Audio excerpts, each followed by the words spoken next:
At your end, Damon.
Right, good afternoon, everybody.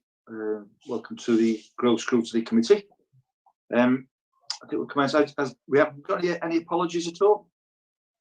No apologies received, Chair. But before we make a start, can I just inform members that this is being streamed live to YouTube? Oh, thanks, David. Yeah. I'm also going to record this just for the purposes of the minutes as well, Chair. This meeting is being recorded. Cool. Thanks, Damon. Thank you for that. Do we have any declarations of interest? No. Good. Minutes of the last meeting to approve as a correct record, and the chair to sign the informal minutes. Growth Scrutiny Committee. Are we all happy with the minutes? Yep. Yep. Excellent. This is nice and easy, isn't it? Right, okay, item 4, growth strategy.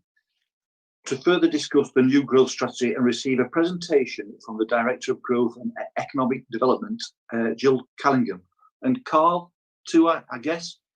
Are you with us? Welcome, Jill. Welcome, Carl. Afternoon.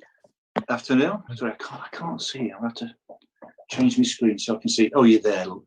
If it helps, Chair, I can tell you if someone's put their hand up to speak. Would that help? Yeah, please. I can see everyone on my screen. Thanks, Damon. Yeah, thanks for that. Our kids are doing homeschooling, so all my big devices are missing, so I'm going to use this today. Okay, Jill, over to you. Okay, thank you. Yeah, I'm doing a presentation on where we are with the growth strategy. And explain the progress we've made and when we expect it to be done. So I'm just going to share my screen, if that's okay. Okay.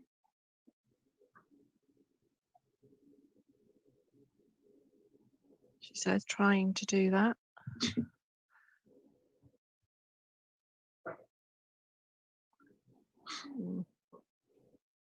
Oh, here we go.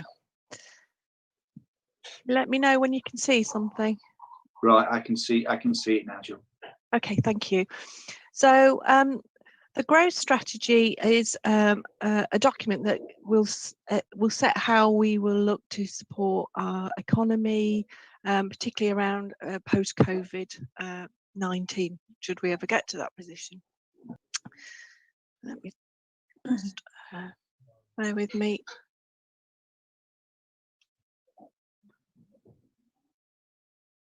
For some reason I can't move it forward. Oh, here we go.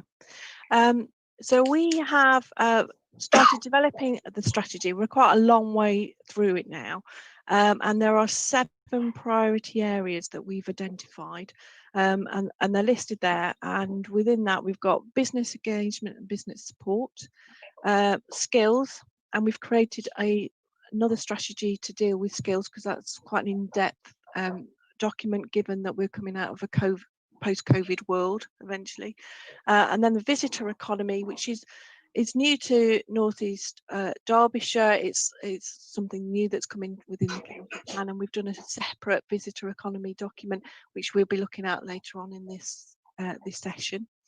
Town centre regeneration, really important, because our whole town centres are changing. Businesses are going out. Larger businesses are going out of we've lost Debenhams and those sorts of things. So how our town centre works is changing a lot, and we need to address that in the strategy. Inward investment, and that's linked to how we use our assets as well. And it's about how we get people investing in our areas to develop them and to make and regenerate them. We've got major sites development, ones that are important to North East Derbyshire, and then not forgetting a lot of our areas made up of the rural agricultural economy, and how do we help support those businesses. So when we do this work, we need to, and one of the reasons it's taken quite a little bit longer than we'd have hoped is because there is a kind of hierarchy in how this works, and D2N2, who are the local enterprise partnership, and any money to support business or growth comes through the local enterprise partnership, have been looking at their own recovery strategy, and we have been waiting for that to come out to help inform our strategy, because we then know they've got the ability to do all the major research, and we can use that in our own strategy. And also in a more finer detail, we've got the Derbyshire County Council and the Derbyshire Enterprise Economic Partnership that looks particularly at Derbyshire and what it needs. So those two documents we've been waiting to come out to help inform us. The recovery strategy from the LEP got approved just before Christmas, and you can see they've got three main areas they're looking at, which is low carbon growth, productivity and connectivity and inclusion, and they're expecting money to come through government to support those areas. And then the Derbyshire Economic Partnership is looking at 5 key priorities around place, industry, visitor economy, enabling infrastructure so we're more better joined up, and inward investment. So we're in the process of just finalising our economic strategy to make sure they're aligned to this and aligned to what we need at a local level. What you're finding is there are cross-cutting themes across all of this, and that is we are moving as an economy towards more low carbon, reducing climate change, and how we can use that to upskill some of our residents and to support that net carbon emissions by 2050. It's a real opportunity. And a lot of us are all working from home now. The way we do business is changing. So it's about increasing, this is looking forward about increasing that digital technology and how we use it in our businesses. I would say, don't forget in all this, we are a manufacturing area. And even in manufacturing, digital is becoming more to the forefront, and it's about how we use that. So we're not losing what we do well, but it's also looking forward and about how we future-proof that. COVID-19, as we all know, has had a massive impact on businesses across the country. North East Derbyshire is no different. And what we're looking in this strategy is about how to support the recovery of that. The landscape is going to change. You know, our town centres are going to change. We've got to reimagine some of those things that we're doing, and we're looking to address that in this strategy. Within the strategy and under the strategy, there will be action plans about how we do that, and we're working on those just at the moment. That leads us to, we're hoping to finalise the growth strategy by the end of this month. So we're just waiting for the latest bits of information. We're going out to consult with, we've been consulting with stakeholders as we've been going on, but we're going out to consult in early February on that, and that includes members and various other people. We then need to look at that and incorporate those comments and then get it through the cabinet approval process. Now, looking at that, by the time we've done all that, we're looking probably for April this year for that to be approved. If we get lots of comments back, or you know, we need to do some changes, that might get pushed back, but it's important that we get this document right and it actually meets the needs. So that's where we are on the growth strategy, and I probably haven't got very much more at this stage. And I'm happy to take any questions. There's Carl and I and Councillor Rennick here. Thank you, Jill. Thanks very much for that. Right, everybody. Has anybody got any questions? I can see John's hand on my screen. John, do you want to come with your question? Yeah, thanks for that, Jill. I'm quite interested in the general growth, and we have waited quite a long time for something to come forward, and I guess pandemic has put that on hold for a little while. I'm particularly keen on, are you going to attach some performance indicators to the growth strategy, like generate £10 million investment or generate an extra 5,000 jobs? Something tangible that you can add to the wording that you've given us. They're all nice things to do, digital and all the rest of it, but have you got some tangible results you're looking for out of the growth strategy? If I take that first, and then I'll let Carl come in with, because he's our performance indicator man.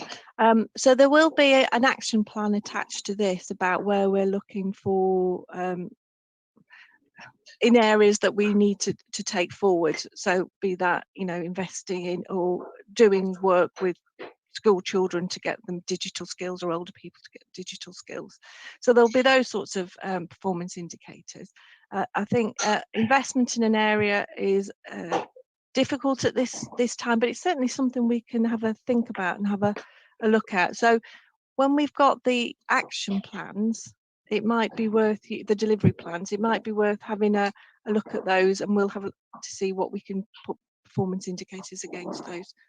Carl, have you got something to add to that?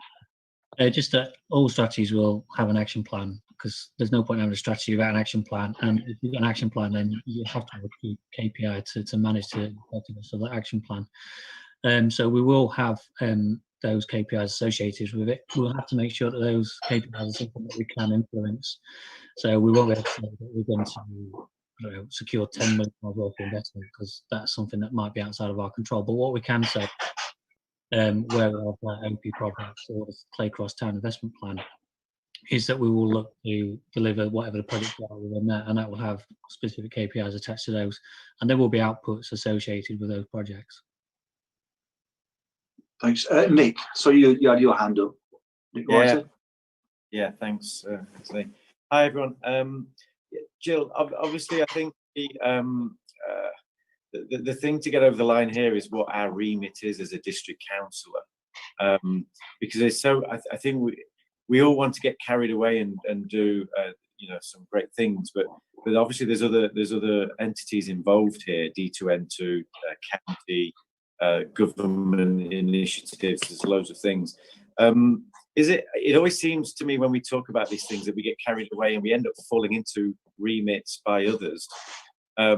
And really staying true and understanding what our remit is as a district, what we can deliver, and how far, you know, how far can we push it as a district council, you know, thinking outside the box, and really where should we be drawing the lines, because are we going to get too carried away in some areas?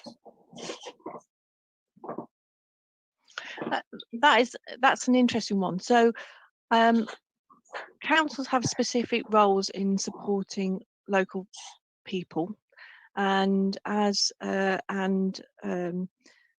when it comes to supporting town centres and things like that, the issue you have is one of resource. We are a smaller council, and we are a two-tier system, which so we really need to work very closely with Derbyshire County Council in delivering that. But that's the same for all of the councils that we're with.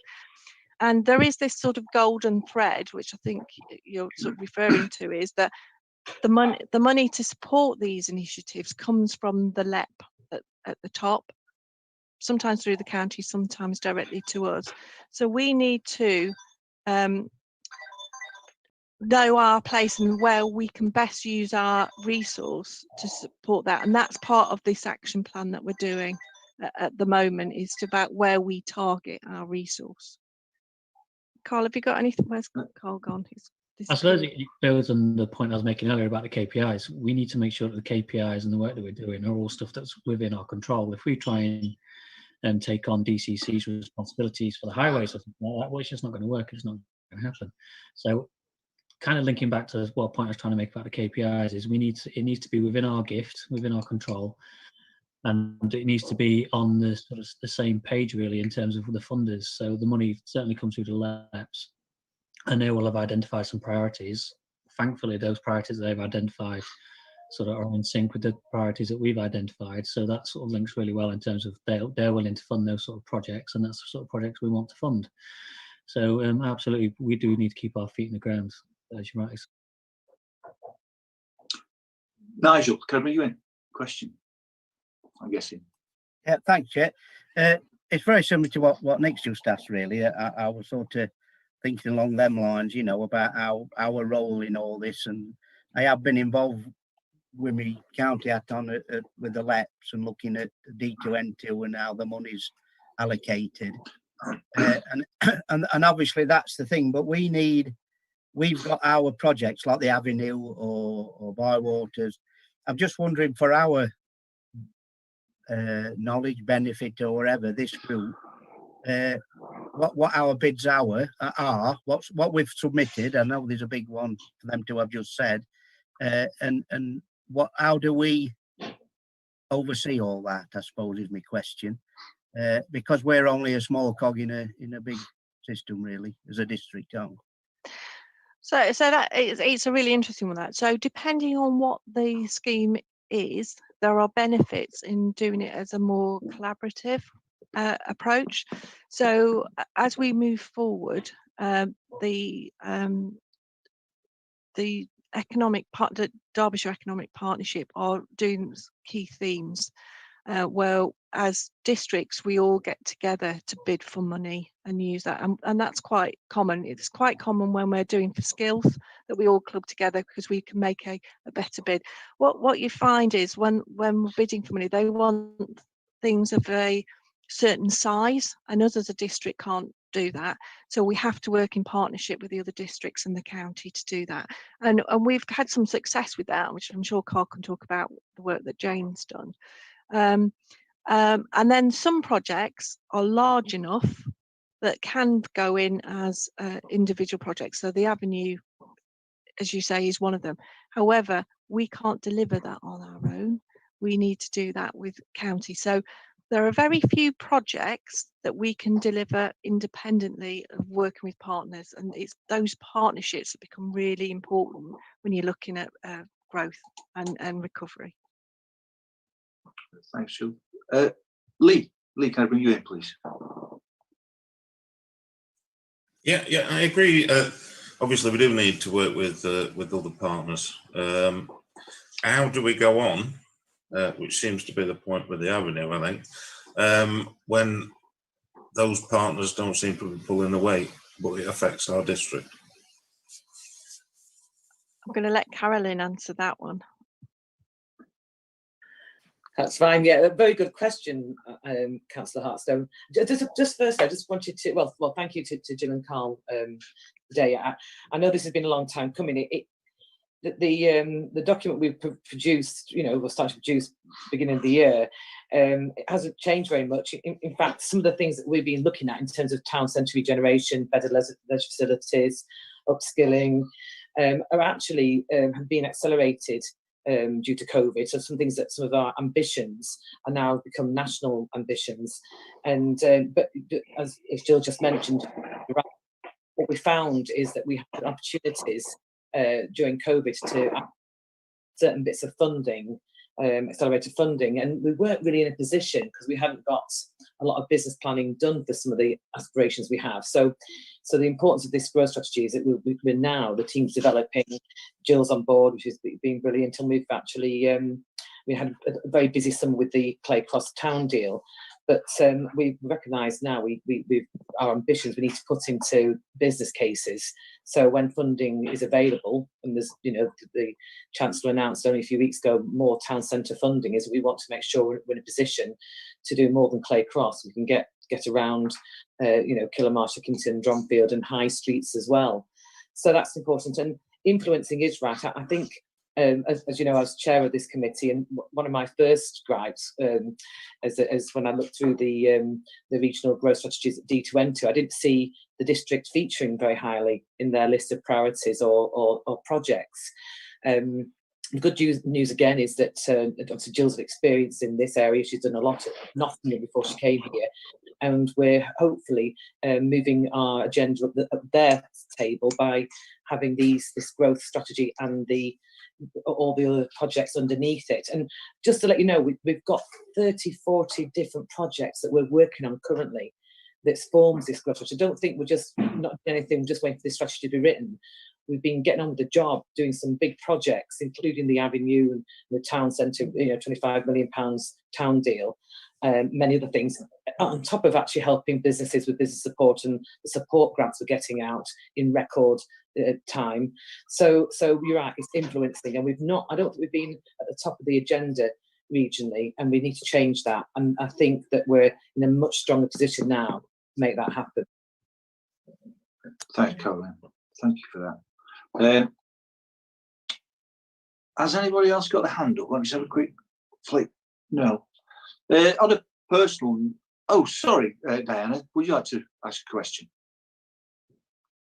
You're on mute, by the way. It's just a quick one. I mean, people are banding about the Avenue and the project and work going on there. Avenue's quite dear to my heart. It's in my ward, but I haven't really been kept in the loop about what is going on over there other than our last meeting. So, I'd be quite interested to know if anything has been going on or has decided for what's happening over there. So I think this leads into Councillor Hartshorn's email. So there is a one of the things that we're looking to do is get that better relationship with Derbyshire County Council and the MP. And a part of that work is about where we've got issues stopping things, is about raising those so that they can be dealt with, and we've just started that process, so it's just bedding in. It's not as slick as it can, but it will come to that. Now, I think Councillor Ruff, you came to one of those meetings, I think, when we discussed the Avenue. Yeah. And yeah, and so it's the same. Nothing's made. It's quite clear what the plan is for the Avenue because it's already been set out. What we're here to try and do is try and unblock some of those things that have stopped it going. So one of those is about getting that southern access road in, and putting in bids to the LEP. Again, it's been very difficult during recovery, so we're carrying on with doing those things.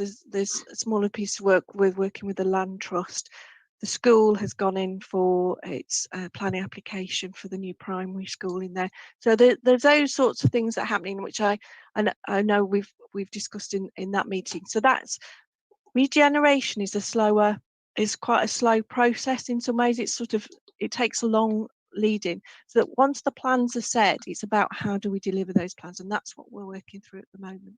Were any of the newer suggestions taken on board? Because the original site and what was put out for the site was quite poor in my view, and I think they have lost a golden opportunity for what can happen on that site. So did anything change from any of the suggestions that were made at that meeting?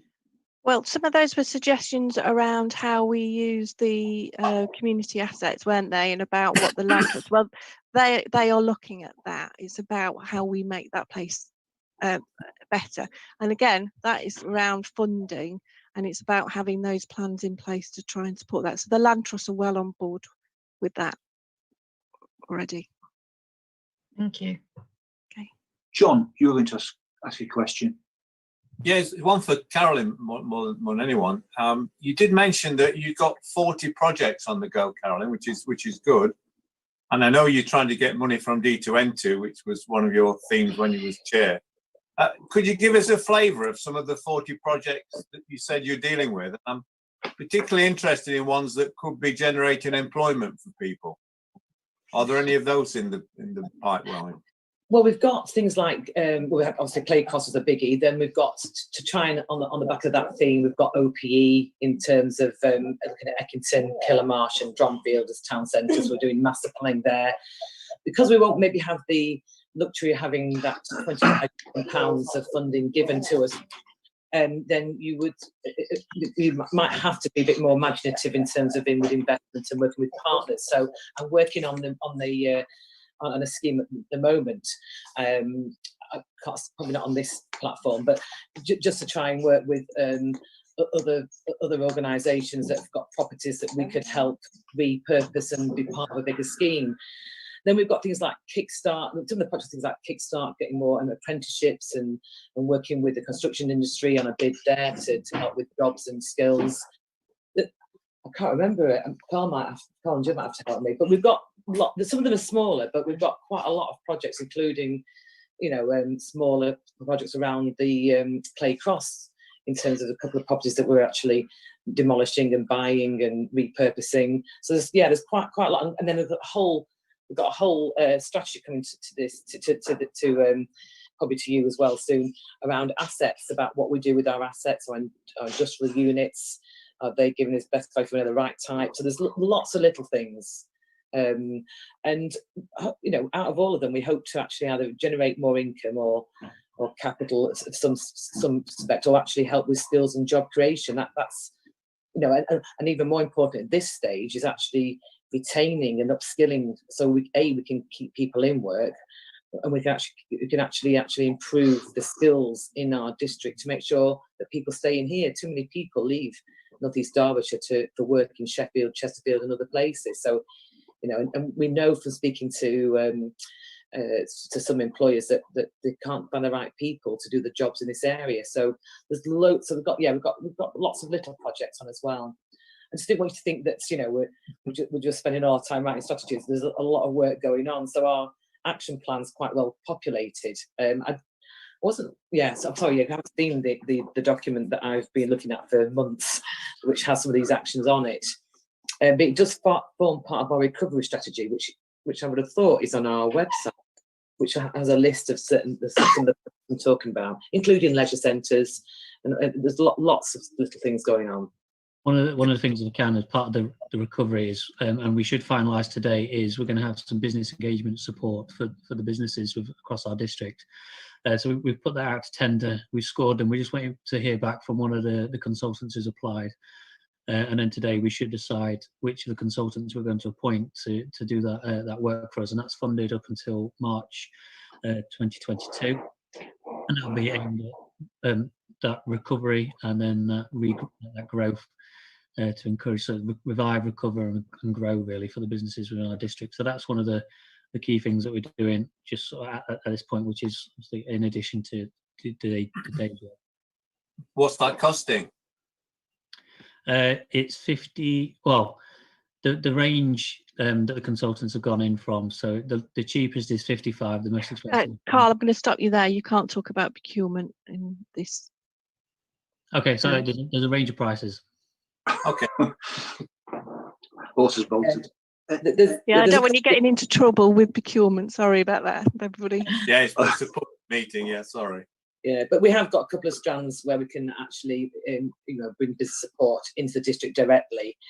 There is a lot of funding at East Midlands Enterprise through D2N2, the county and Vision Derbyshire, where we decided that business support at this stage, where we look about growing and upskilling, at this time it's about helping people to survive. We might have some grant funding perhaps attached, and the idea is to try and upskill people potentially digitally. And we're talking about tourism next, and some of those companies that have moved quickly to adapt to digital technology have been the ones that have survived through this pandemic when the sector itself's been on its knees. Right, thanks, Carol. Nigel, please. I'm probably looking at Sue here. What's our remit as a scrutiny committee then to oversee both the strategy that Jill's written, but also these other projects that are underneath it? Because I only came as you were leaving, Caroline, as chair.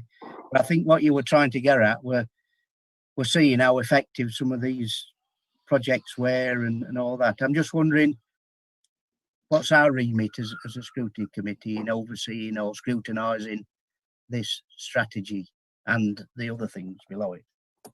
Yes, Councillor Walker. The committee has the ability to scrutinise any strategy or policy that the council is putting in place and comment on that strategy. And it's a requirement to offer it up to scrutiny for comment.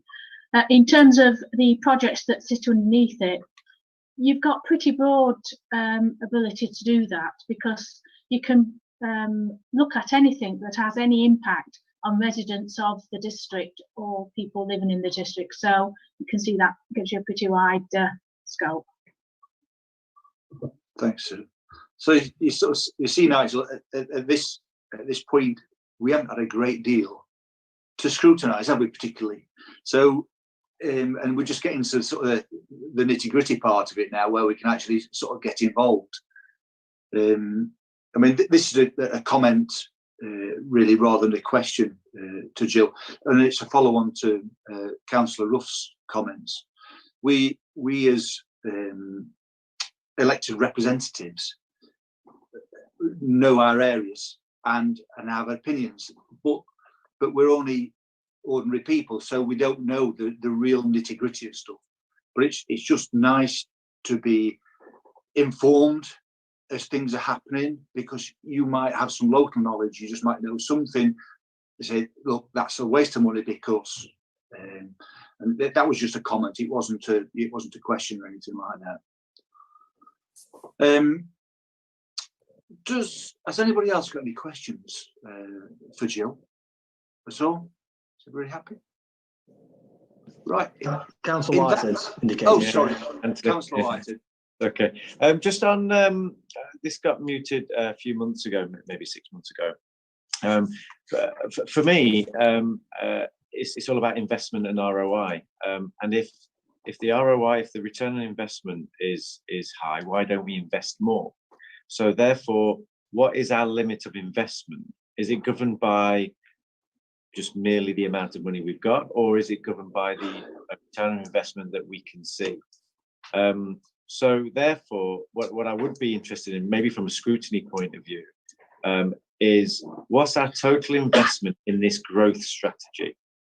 You know, what is it looking like? And is that an overhead, or is that an investment that will bring an ROI? And I presume that we will need two numbers to talk about. Is that, Jill, is that something that we can get to? Well, you're looking at two different things there, aren't you? So there's the benefit that the growth strategy and the team bring to supporting people in the district and business in the district, and that's hard to put a monetary value on because we don't necessarily as a council get return. The other thing is where we invest in land or projects in order to get a return, and now that would be I'm guessing that would be dealt with a different scrutiny, because that's about how the council invests its money, be it in Ricknord or Northwood, or in its own assets. So probably Sue would be best to tell me if that's something that's here, it goes to a different scrutiny. Can't hear you, Sue.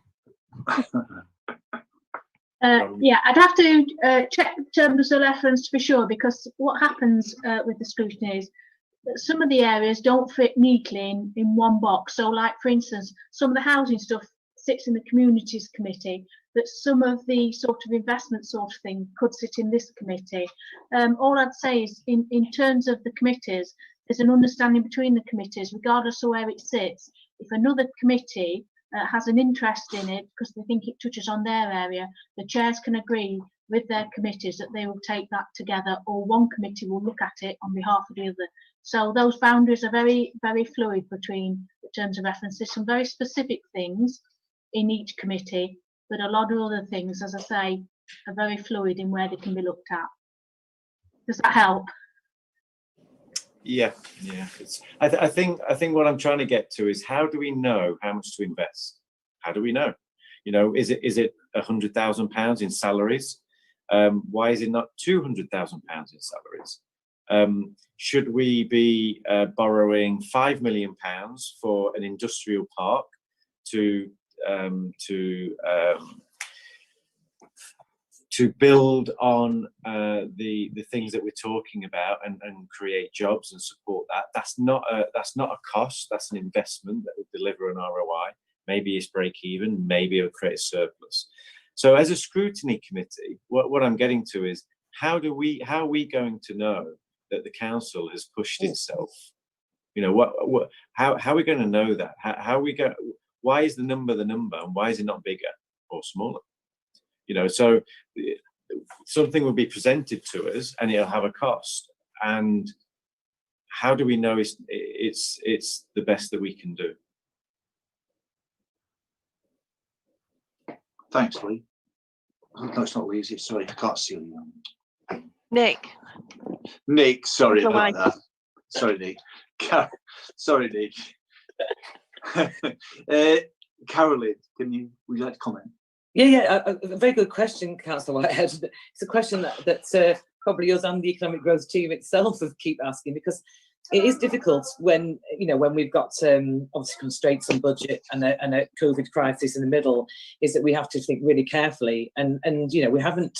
I have a budget. You know, Jill has a budget for the team in terms of the staff. And yes, you'll see through the, you know, hopefully the next few weeks when we bring some of these strategies to full council, that there will be somebody attached to them. But that's more for the staffing, which, you know, in of itself is very important. But in terms of the bigger spend, yeah, I would like to know if I could have a budget of X million to buy and sell. Reality is that isn't going to happen because the money isn't there. So there's, you know, more imaginative ways, you know, looking at assets, what we can repurpose, what we get more money out of, what's working well, you know, make a case for actually, you know, going to borrowing to support this. I'm not suggesting for 1 minute we'd do what a lot of councils did, is buy shopping centres, but you know, there's bits of areas where, you know, at the moment, obviously, with Clay Cross as a focus, so we are putting quite a bit of money into Clay Cross, quite rightly so. It's an area that was identified in great need, and that we should all be proud to support that area. But it does mean that that's the big bite of the cherry, and we've got to be more imaginative how we look after the rest of the towns and high streets that are not Clay Cross. Thanks, Corey. Hi, Susie. Would you like to make a comment? Yeah, I thought Nick asked a really good, Councillor Whitehead asked a really good question about return on investment, etc. And I'm mindful of the last council meeting where it was brought to us, and Killamarsh Leisure Centre was, it was agreed that the council would take it on. Is that something we would be allowed to scrutinise? Because obviously we are bothered about how much investment that is going to cost, and are we going to get return on investment? Can we scrutinise that? As part of the remit of this group? Sue, would you like to answer that question, perhaps? I don't know that answer the question, Chair, but just to come back on what I said previously and see if it does help. As I say, the categories within each of the committees' terms of reference are very broad. And if I just tell you what's under the Growth Scrutiny Committee, you'll see how broad they are. So they have responsibility for scrutiny functions relating to so the local enterprise partnership and combined authorities, the business economy, economic development, regeneration, asset management, planning, tourism, partnership, and strategic housing. As I mentioned, some costs, so communities has the other side of housing. And then the two catch-alls that I was talking about. Any committee may consider any matters that are important to the health and well-being of residents within North East Derbyshire, and as you can appreciate, that's a pretty broad category. And then the second point I made, where a particular issue could fall within the functions of two or more scrutiny committees, the chairs of the relevant scrutiny committees, following consultation with the Overview and Scrutiny Manager, will agree which scrutiny committee will consider the matter. I don't know whether that helps Councillor Cornwall's question, but is it how broad it is?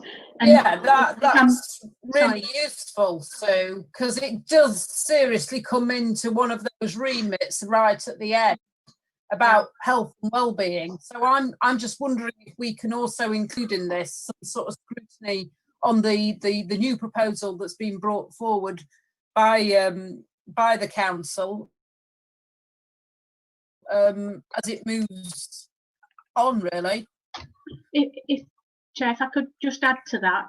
Yeah, please. I mean, obviously, you know, I've been in scrutiny a long time, and it's always been, the council has always been happy for scrutiny committees to do this sort of work.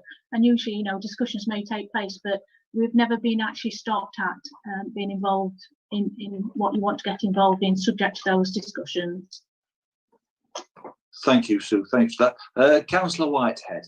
Yeah, just to point that obviously ROI does not necessarily have to be financial, and as Sue was just reading out there, the health and well-being is delivering a service for the benefit of our residents. That's what we're here to do. We're not here to be making money, making surplus, and that kind of thing. It doesn't mean that we can't, but that shouldn't be our go-to remit. You know, at the end of the day, we're here to serve people. and leisure is obviously forms part of, I think, a longer term strategy for the country, that we need to keep people active and off devices, and it's things like leisure facilities is going to help us do that. So we there is an ROI there. That's going to be a very difficult one to determine, obviously, but absolutely, it's not just a monetary ROI. Yes, thanks for that, Nick. But that's the same in any business, though, isn't it? Really, it's difficult when you're making investments. Has anybody else got anything for Jill? Any more questions? Are you all happy with everything? Yeah. Okay. Thank you, Jill. Thank you, Carl, for your presentation today. It's been very informative. I'm sure we'll get to speak more about it as time goes on. That was item 4. Moving on to item 5, and I suppose it's almost like a continuation. I'd like to bring in Councillor Caroline Rennick to talk about a visitor economy strategy. Thank you, Caroline. Yeah, thank you. Right, I need to share my screen if I can.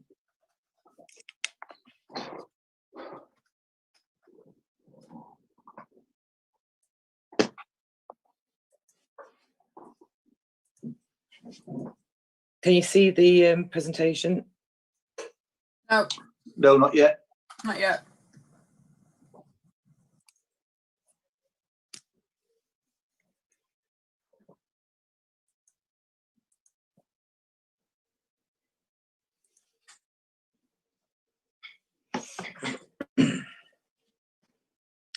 Oh, well done. Yeah. Thank you. Right. Okay. Well, this is the first visitor economy strategy for the district, and that was really to highlight the importance of tourism to the economy nationally, regionally, and locally. And it is a sector that's recognised in government that is growing.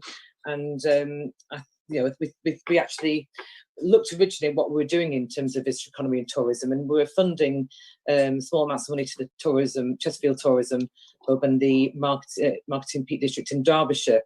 But I didn't feel we were seeing a great deal of benefit from it, and some of that's because we didn't have internal resource to benchmark all the tourism offer we had here and to sell it and to populate the various websites that we were paying into.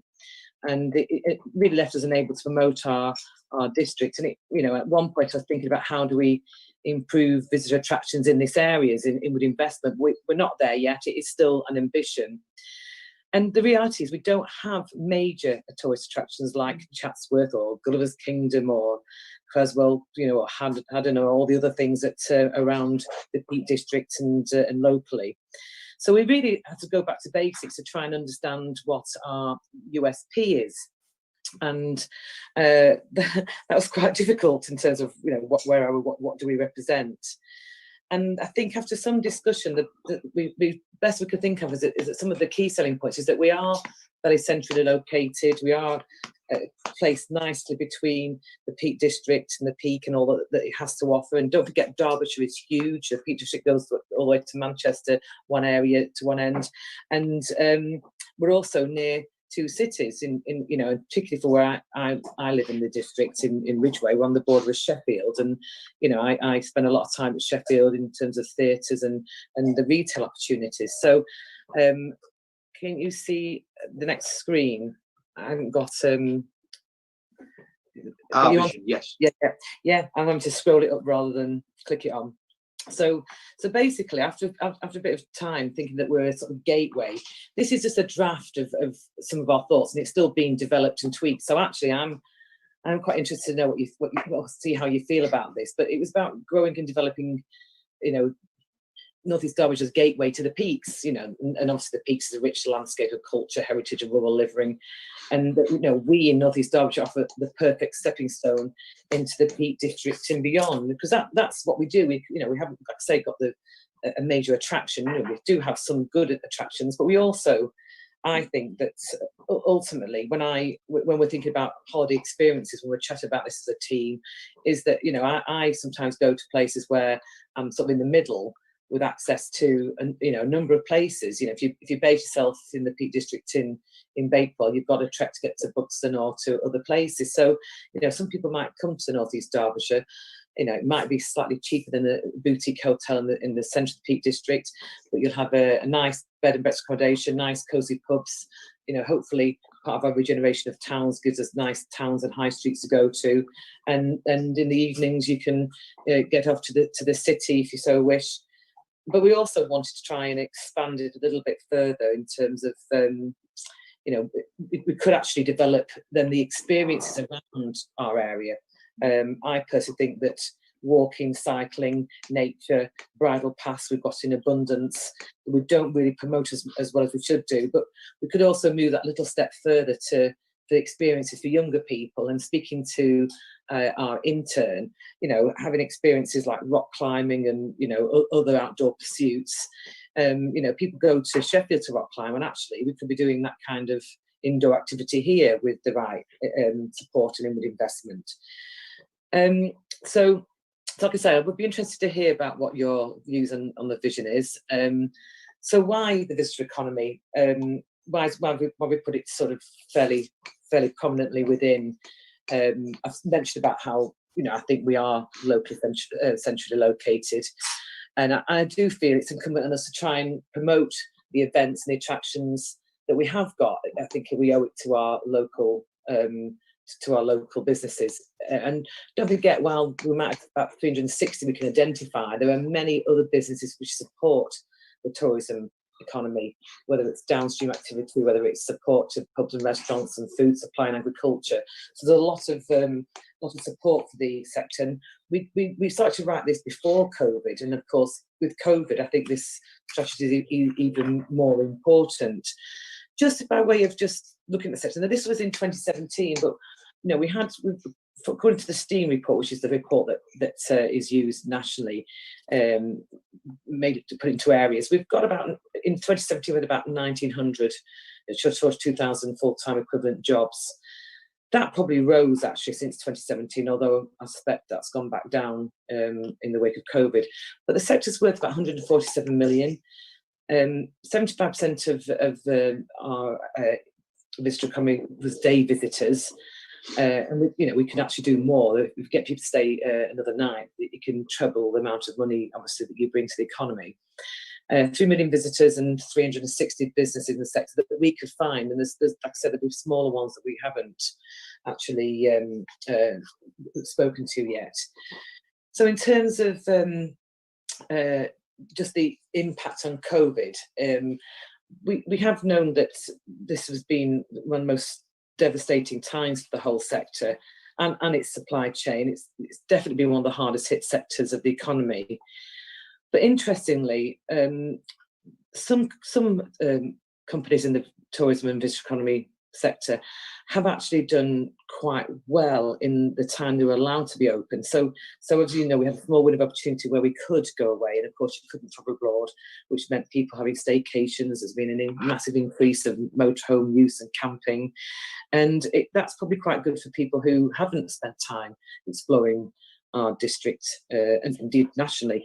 That we did see that some businesses who were able to, not just tourism business, but business across the board, who were able to adapt quickly to digital technology, were able to compete, and some have actually done extremely well. So that was an interesting take about the importance of improving a digital presence, and we're having that conversation in terms of skill strategy and economic growth strategy before COVID. And I think actually COVID's accelerated quite a number of the concerns we had in terms of upskilling and actually improving growth and productivity. So in terms of actually making this happen, though, there is, I'm just on the impact. So we've definitely got an opportunity to actually make more of our local areas, because using green space, walks, cycling and getting away and getting out into the country is definitely been the flavour of the moment. So it is worth actually trying to capitalise on that. Partnership. So like I said, we do work closely with Marketing Peak District in Derbyshire and Chesterfield Tourism Hub and things, but marketing Peach Star is a huge operation, but to go on their website, you do have to put quite a bit of money in to improve your marketing profile. And actually, we think we could perhaps support little people more locally. We need to start really with getting people actually working for us. We've got an intern, another one who was meant to be joining us soon, but hasn't done due to COVID. But really, a tourism officer is what we need in terms of helping us to identify the key areas for growth. And I think in terms of partners, we do work well with DCC. We'll continue to do that. Marketing Peak District in Derbyshire aim to be what's called a tourism maximum zone, and in doing that, that will hopefully bring more money into the local economy, which hopefully gets support from the county in terms of helping with infrastructure. So better infrastructure, better transport links, digital connectivity are all things that that will help make our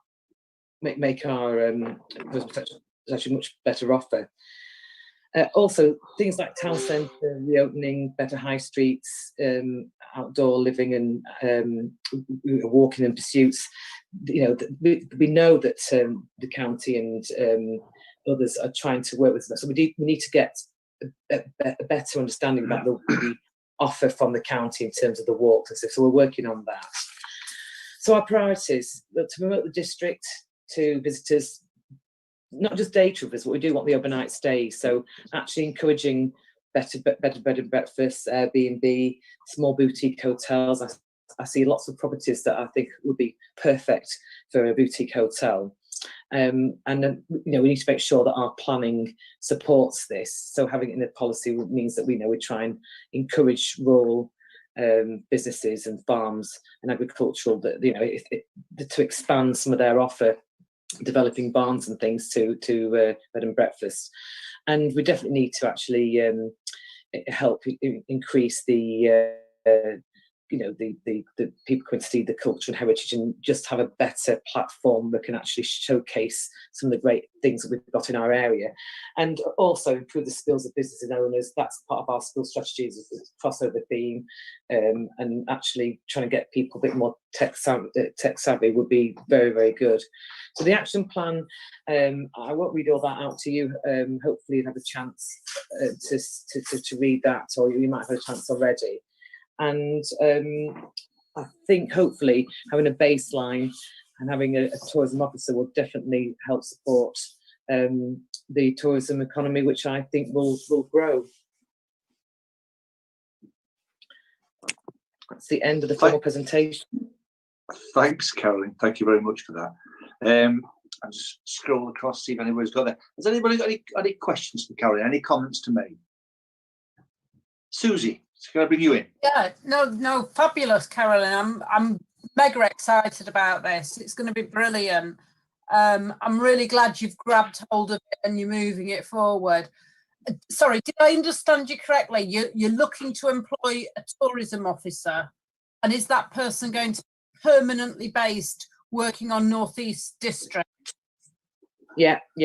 I think we couldn't do without it. We definitely need to help support the sector more now than ever.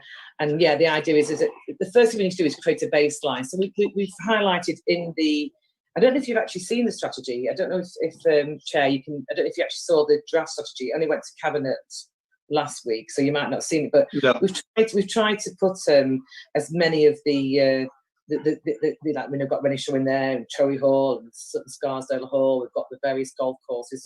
There's so much more out there we don't know about. I'm positive of that. And so actually, and just walking trails and walking festivals and cycling tracks, and there's loads of things I know that we've got to offer that we just that I don't even know about myself. So it's really about trying to get these, it helps with our tourism, it helps bring people to this, and it creates jobs. So yeah, a full-time visitor economy officer is what we're aiming for. Fabulous. Can I just say one thing? And I'm really sorry, because this is a very convoluted, pathetic comment, but I need to make it. So about a year and a half ago, I want to engage Sue in this conversation. About a year and a half ago to 2 years ago, the growth strategy the growth scrutiny engaged specifically about this topic, tourism. Do you remember it, Sue? Yeah. And we had the most amazing presentation by the most obscure man who I'm sure was attached to Bolsover, and he had something to do with web design. And I can't tell you, Carolyn, how much I want his brain power to be connected with your scrutiny, your strategy. And if Sue can help us get you two together, because I don't know if Sue remembers, he was outstanding. Sorry, Councillor, is this Andy Heath from DCC who worked with Bolsover Yeah. that you're talking about with his cycling network? That was it. It was It was. It was unbelievable, wasn't it? Do you remember it? It was absolutely so powerful. He bowled us over much more than anyone else we'd met. And if I remember, a report was going to Cabinet round about that time, and we did ask to be linked into that. That's right. And if you remember, Caroline, I sent you the little saying a better word, the film from the coverage of it, didn't it? And Jill. That doesn't sound like what I'm thinking. This guy It is. a developer. He was a web bloke, wasn't No, he? it would work for the. I've got my notes here. Let me see if I can find my notes. It was years ago. About 2 Oh years right. ago. Oh, this is not from the Countryside Years Partnership ago. then. No, it was about Oh, sorry. 2 years ago. It was when we were talking about it in the previous administration. So remember when we were talking about? That's not ringing any bells, Councillor Cornwall, but I can look back. Honestly, Carolyn, he was the most amazing. He was all about how he was going to promote us. He was amazing. Was it Scott Chambers? Yes, it was. It was, yeah. Well done, Carl. Thank you, Carl, because he was absolute. Honestly, Carolyn, I can't begin to tell you how phenomenal he was. Yeah. Yeah, well, I've definitely already made contact with Andy Heath. So Brilliant. Scott Chambers is on my radar. If he's Great teamwork. If he's watching us now, Scott, you're in demand. Councillor Barker. Thanks. 2 or 3 things really. One, it's obviously got a good start, Caroline. I'm taking it's the one that was sent out last week, the draft strategy. The thing. There are a couple of things on there. I know you asked us for 2 years ago, Jill, but just to get there's this Peak Resort that's starting up sort of on fringes. It's sort of Runston area. That Caroline, you might know more about it than me, but if and that ever that gets going, that will be a right result for us. I think most of it's classed as Chesterfield, but it'll straggle into our bit. That'll be really good. So I think that needs to fed into the thing. Yeah. Because I don't see that, and there's sort of stuff. Well, I will be parochial, but Wingfield's got quite a lot of history with the church, and I know Eckington and Killermarsh Church has been mentioned, but Wingfield Church has sort of mentioned in Domesday Book, and it's been there a long time. It's not something that it's a tourist attraction as such, but it is a lot of history to it. And similarly with Clay Cross, which I'm sure you're aware of, with the heritage around that, because people laughed when we made Clay Cross Town Centre a heritage sort of thing, what do you call it, a reserve place or whatever. But there are the Victorian sort of structure there is some, and George Stevenson and the tunnel and all that sort of stuff. And finally, just harping back, I was expecting Lee to put his hand up, because I know me and Lee have talked about this, and he alluded to it earlier, is the working together with County Council and the connectivity. That's not the IT connectivity, it's the cycle path connectivity from the avenue to Five Pits and all that. There's a lot of work going off there, but I've only come onto it last off, and I know Lee's been involved with it a lot longer than me, but there's a frustration there that it's not progressing very well. And I think the main stumbling block is the county council. So I've got both hats on in this one, but I want to try and make it happen because, and Lee will tell you better than me, but there's a chance we'll lose some money from because it's been stalled that long. There's some money flying about. I'll let Lee tell you about that. That if it don't progress soon, that money might be lost. And that's a good chunk of money that we need to make happen. And it does link into all this. That's a fantastic thing. The cycle routes then, round Chesterfield, will be fantastic. Absolutely fantastic. You could travel 40, 50 miles without virtually touching a road if you know what you're doing. And that'll attract a lot of cyclists, walkers or whatever. So we are frustrated about it, me and Lee. But again, if Lee wants to comment better than me, because if we can unlock that, Jill, looking at you, or anybody, then so be it. Thank you.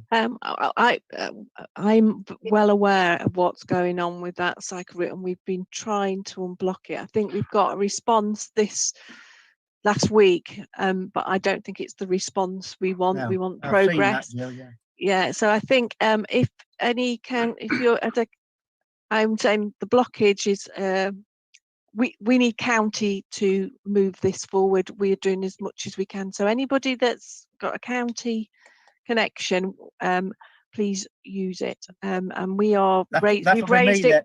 Yeah, it would be, wouldn't it? I'm trying my best, honest. I'm getting the same response as you are. That's true. Yeah, but we're raising it up there because it needs to be done, and I don't want to lose any money. It's really important. Really important. I'm completely with you. Right, yeah, right back to you, Councillor Barker. But yeah, two things. Well, four things. So Peak Resort, I was so sad when I realised this was in Chesterfield because I thought Uddingston was ours. I thought, oh, this is going to be marvellous. How exciting! But it is on our doorstep, and I was trying to think about what we could do. Support, what people would come to this area. It's like I suppose going to some other well-known lodges, but they're quite expensive. I think about North East Derbyshire. I suspect we'll have lovely bed and breakfast and accommodation that's not as expensive and nicely convenient with nice small towns. And I do think we need to try and build on the experience. So this adrenaline park that's at Peak Resort sounds amazing, but there's always room for smaller, less expensive. Some people don't want to spend 50 quid to get into that and to the Gulliver's King of this world and all these big theme parks, when we can do some smaller, good outdoor fun more locally. So that's something I've got my eye on. And there's a couple of people who want to do glamping locally, but the planning function has support. We need to get more bed and breakfast and accommodation and stop blocking them. Also, Claycross, you're right. In terms of the what's been mentioned in the report, this was actually Jill's first email to all councillors on her first week. She actually, that's how long we've been working. I acknowledge that. Yeah, we've been working on that since then, and I didn't want to offend any council or councillor by not putting some amazing bit of tourism attraction that we didn't know about. So that obviously it might not make the final cut in this draft document, but that's the whole point of the Vista Economy tourism officer, is that everything will be on there. The ambition is to have a nice interactive map that you can click on and get some details of all the offers. That we can't compete with Marketing Peak District in Derbyshire or the Tourism Board and things like that, but we can definitely we need to get a bit more tech savvy at the district and on our website and our platform. So that's the long-term ambition.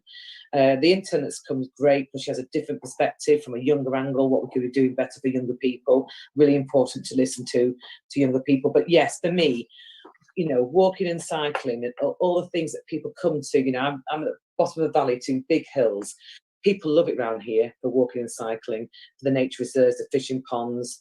I am actually quite angry that it's taken so long for the county to get this, because if this had been done 12 months ago during lockdown, would have had nice, I imagine that having these cycle trails, years ago I worked in Barnsley, then having a map where you could cycle from here to, Liverpool on all these cycle tracks. And they used to have really nice brochures, which I'd like to see again, something that's foldable. Obviously now it would probably be on an app and probably on your phone or your you watch, great, but then we should be making sure that on that, as they're crossing through North East Derbyshire, they're going to the local cafe on the canal path, they're stepping into a visitor accommodation. So all that is definitely, for me, is what this is going to be about long term.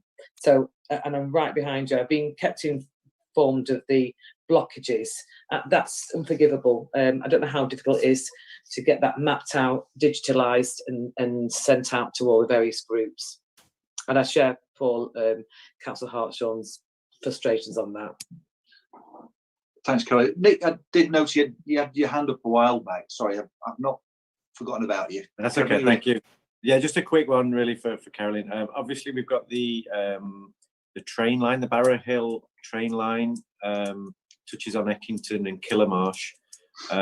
Great for tourism, obviously, and stuff like that. So is that on the radar, Carolyn?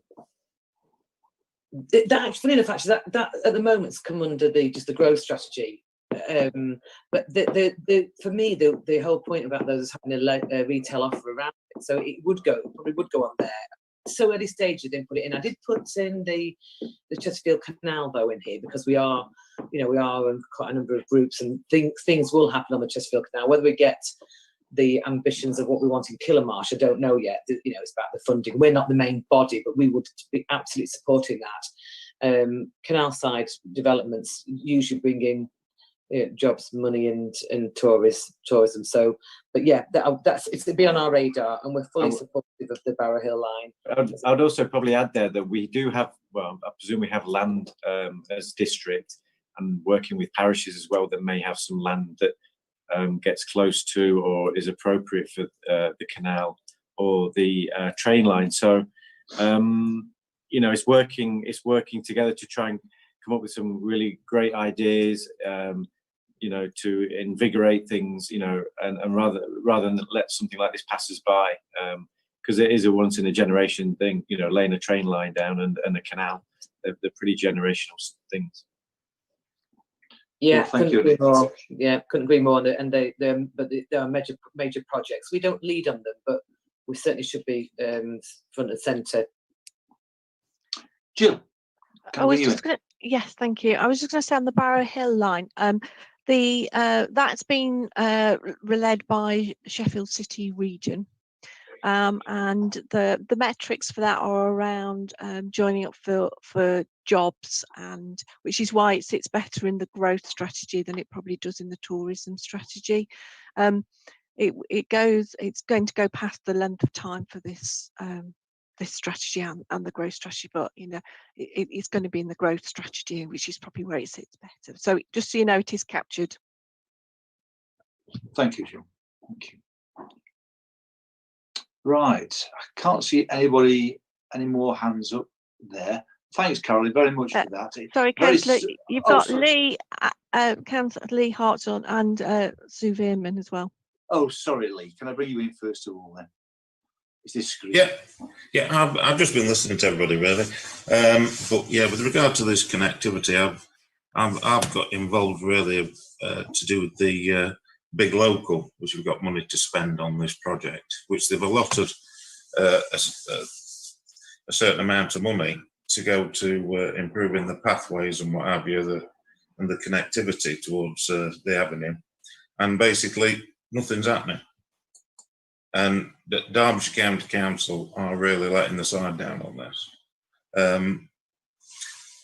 I've had previous minutes sent out to me. Martin Andley sent me previous minutes out, and then we've just had an update this Friday, and basically nothing's happened, and that's since October from the last lot of minutes, and it's just the same detail comes out every time, and that's why I was saying earlier on, how do we influence these other authorities to actually that we're supposed to be working in partnership with, to actually get this work done and move this on. This affects 3 wards. This affects Tupton, Wingworth, Grassmore, and then it also affects obviously Chesterfield with Asland. So it's quite a big, and it's also down from Mill Lane officers. So I think we ought to get this done. But it doesn't seem to be going anywhere. And we want to, it quite clearly says that you've got a 3-year project on this, like a 3-year development. And I can't see it moving forward unless it's like the tail wagging the dog at the minute. We're not getting anywhere. No, I know council, our leaders knows about it, and he was pursuing it. So hopefully, I have a feeling it's staffing internally, which is very difficult. You've got an expert that's not there, but it's definitely being raised, and we'll raise it again today verbally, I think. I'm sorry, I knew something had come on Friday. I didn't realise it wasn't giving you anything else. So with that in right, if that's not really helped and solved your issues, then I'll have another conversation. Thanks, Caroline. Thank you, Lee. Sue. Thank you, Chair. I just wanted to wrap it up before the officers leave, because if you remember, this is the last meeting. We were looking at this strategy as part of the review process, and next meeting you're going to triangulate. So at the last meeting you posed some questions to the officers, which you wanted to be sure that you understood what you'd heard over a number of weeks, so you could triangulate your evidence next meeting. So if I can just remind members what those were. You wanted to know that the new tourism strategy is what you need, and obviously you've heard a lot of evidence in support of that today. You wanted to understand whether what we were doing to help tourism businesses recover after the pandemic, what we've done to support that to date, and has it been effective, and what more could we do. You wanted to know, how do we understand this and know that it's working?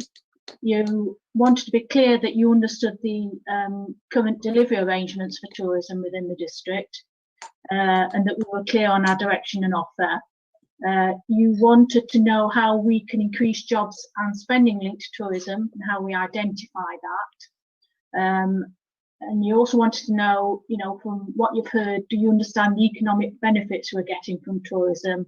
And finally, you wanted to know, are we promoting tourism effectively, or do we need to do more on that?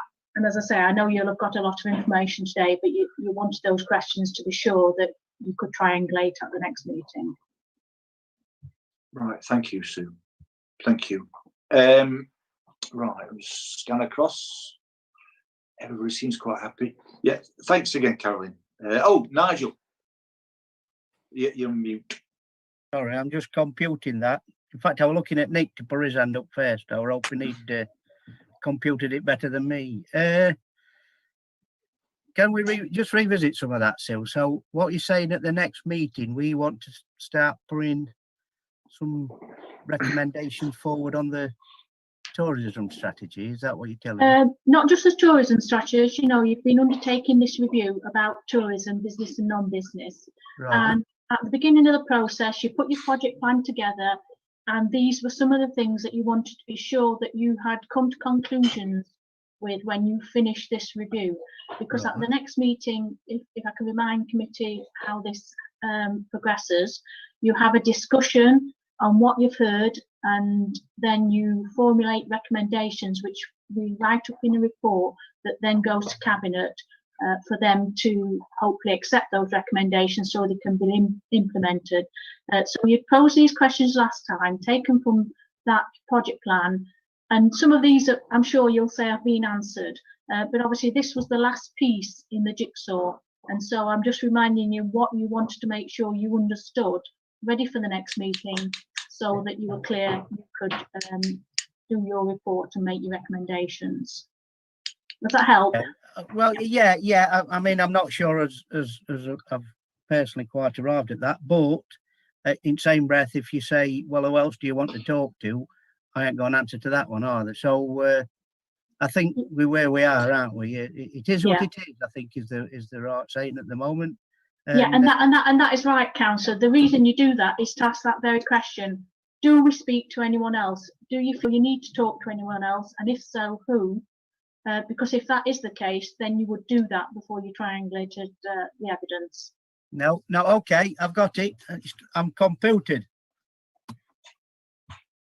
Right, thanks, Nigel. I think what you asked is we all think the same things. You're not on your own there. It's been a long process, really.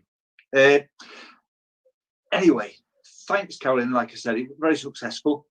I think it went down really, really well. And Jill too. Thank you. Moving on to the next item on our agenda, and that is forward plan of executive decisions. Carolyn. No, to say thank you, Chair. I'll go. Oh, sorry. Thank you, everybody, and feel free to come back in the next 24 hours on any views on the vision. Right, thank you. Nigel, you put your hand up. Just keep on to Alex. He's got more influence than me at the county council, Caroline. Oh, I don't believe that at all, Councillor. Oh, yeah. Yeah, I will do. Promise you. I'll have a conversation. Thank you. Bye-bye. Got time for a short comfort break? Yeah, is everybody all right with that? Short We've comfort nearly break? finished. We've nearly finished, haven't we? We are. We're about 3 minutes away. Well, I'm guessing right. soon. Do you think? Okay. We're not I can far live 3 away. minutes. Well,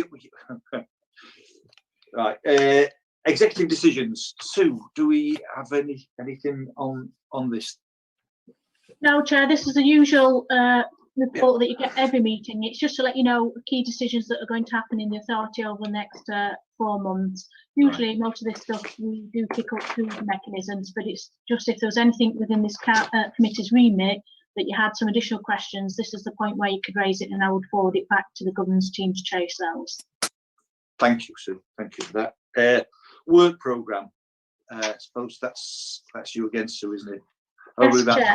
With that. So just really to move on from what I'd said, firstly, you've got the partnership activities in support of growth as your first item on the agenda next meeting. So that will be Steve Lee, the strategic partnership coordinator. But then the main thing of that meeting will be to now triangulate all this evidence you've heard, and that's why I asked the questions, because obviously, you know, you can look at your past minutes and that will give you a lot of evidence of what you've heard, and I'm sure some of you have taken some notes, but this is where we will, you know, have a session where we actually identify now, and we do it in 3 stages. So we do best practice, what you've heard that you think is best practice and is working well, areas for improvement where you identify all those things that you think we could be doing more of, or we're not doing at all, or we're not doing well. And then obviously that sheet is the one that then hopefully guides you into what recommendations you're going to make to the Cabinet to improve tourism within our area. Thank you, Sue. Right.